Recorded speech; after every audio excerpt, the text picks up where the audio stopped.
If you ever get annoyed with people with celiac disease screaming from the top of their lungs that they can't have gluten, let me explain to you why we have to do that. I shared that in December of 2025, I had a hysterectomy surgery.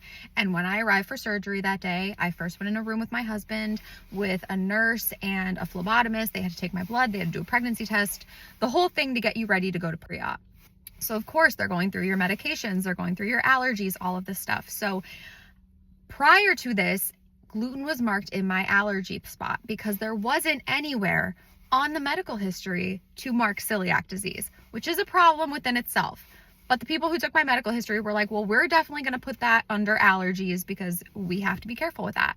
So as the RN is going through this stuff with me, she says, oh, you're allergic to gluten. And I said, I'm not allergic. I have celiac disease.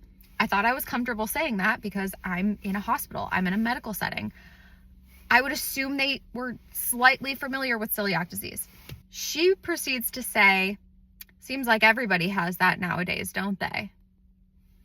And at the time, I didn't say anything because I was so focused and so nervous about the surgery I was getting done that day that that was all that was on my mind. But looking back, I'm like, what was that supposed to mean?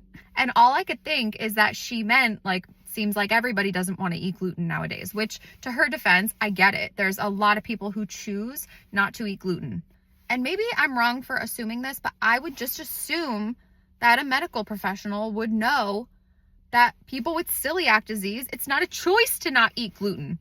We physically can't. It is an autoimmune disease. So yeah, if you ever wonder why we have to say over and over and over again that no, I can't have gluten. Yes, I have to be careful. No, I can't have any exposure with my food to it. It's because even medical professionals invalidate us. And that's not the only story I have like that, but it's just extremely interesting to me that she chose to say that.